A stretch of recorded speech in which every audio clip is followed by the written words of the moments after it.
Pemirsa, lokasi penampungan BBM di Palangkaraya, Kalimantan Tengah terbakar. Besarnya api membuat seorang anak pemilik gudang mengalami luka bakar.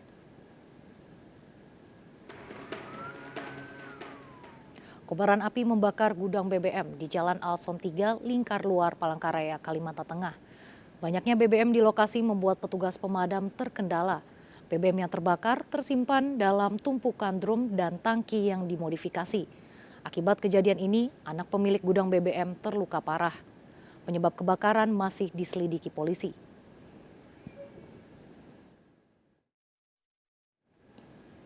Seorang wanita muda dibunuh kekasihnya di kamar kos lantaran kesal melihat korban berduaan bersama pria lain di kamar kos.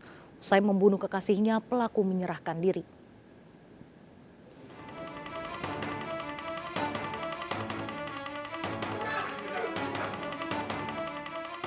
Warga digemparkan dengan tewasnya Rosida Damanik yang ditemukan tertutup dedaunan di lokasi pemandian Pulau Si Batu-Batu, Pulbat, Kota Pemantang Siantar, Sumatera Utara. Wanita 28 tahun ini ternyata dibunuh oleh Liharman Saragi, kekasihnya. Keduanya telah 1 tahun berpacaran. Korban tewas akibat luka di leher dan luka pada alat kelaminnya. Pelaku mengaku tega membunuh karena kesal melihat korban bermesraan dengan pria lain di kamar kosnya. Pelaku yang kamar kosnya bersebelahan dengan kamar kos korban awalnya mendengar suara desahan dari kamar kekasihnya. Setelah memastikan korban tewas, pelaku pergi dan menyerahkan diri ke polisi. Motifnya ketika hubungan mereka sudah hampir 1 tahun, namun pada hari Minggu pagi si korban ada diduga bersama dengan orang lain, sehingga dia tidak terima dan masih sakit hati. Karena mempersiapkan senjata tajam, pelaku yang ditahan di Mapolres Pematang Siantar dijerat dengan pasal pembunuhan berencana dengan ancaman 20 tahun penjara. Dari Pematang Siantar, Sumatera Utara, Darmansyah Setiawan, iNews melaporkan. Pemirsa, wanita tersangka pembunuh bayi kandungnya di Surabaya, Jawa Timur menangis saat rekonstruksi pembunuhan Selasa siang. Usai membunuh, pelaku meninggalkan mayat bayinya selama 5 hari berlibur ke Gunung Kidul, Yogyakarta.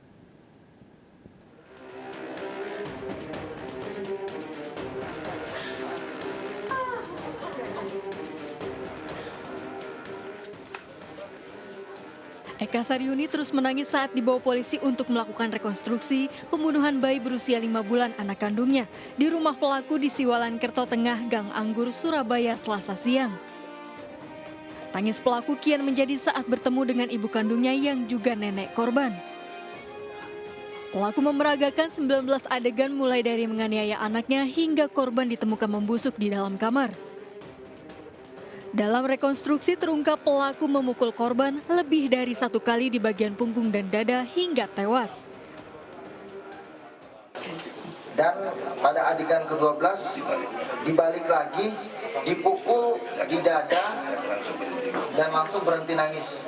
Itu kemungkinan disitulah korban itu mengalami sesak napas dan mengakibatkan sirkulasi oksigen itu berhenti dan mengakibatkan meninggal dunia.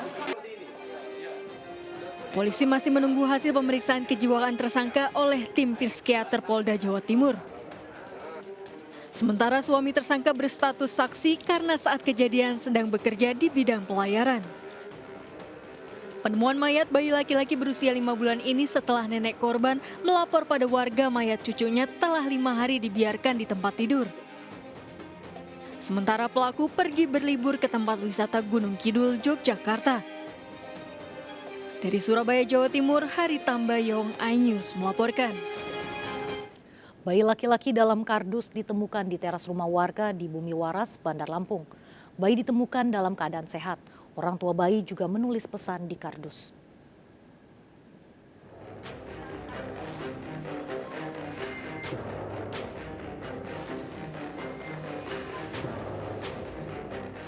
Bayi laki-laki dalam kardus ini ditemukan di depan rumah warga di Jalan Gatot Subroto, Bumi Raya, Bandar Lampung. Bayi ditemukan pemilik rumah yang hendak menutup pagar usai pulang dari masjid. Awalnya pemilik rumah ragu dan takut untuk membuka kardus. Saat dibuka, bayi dalam kondisi sehat tertidur pulas di balut kain. Selain itu ditemukan peralatan bayi dan juga susu. Orang tua bayi meninggalkan secari kertas kardus yang bertuliskan menitipkan anaknya yang telah diberi nama Renaldo. Waktu saya ketemukan itu dia posisinya tidur di dalam kotak itu, tidak nangis, tidak apa. Terentang. Iya, terlentang dibungkus kain bedong itu. Kain bedong, ya. Saya masuk, saya lapor RT, saya lapor Babin, Kamtibmas. Sudah dibawalah ke Puskesmas Sukaraja. Bayi Renaldo masih menjalani perawatan di puskesmas setempat dan kemudian akan diserahkan kembali kepada warga yang pertama kali menemukannya. Dari Bandar Lampung, Andreas Afandi, iNews melaporkan. Pemirsa, 5.000 orang lebih tertipu dugaan investasi bodong dengan modus pembangunan properti di sejumlah daerah di Indonesia. Kerugian diperkirakan mencapai 8 triliun rupiah. Sejumlah nasabah korban investasi mendatangi Barreskrim Polri meminta kepastian hukum perusahaan yang dilaporkan karena dugaan penipuan. Para korban sebelumnya melaporkan 2 perusahaan properti yang menarik dana dari masyarakat untuk bisnis properti di sejumlah daerah. Lebih dari 5.000 nasabah telah menyetorkan uang ratusan juta hingga miliaran rupiah. Namun ternyata janji keuntungan belum diterima.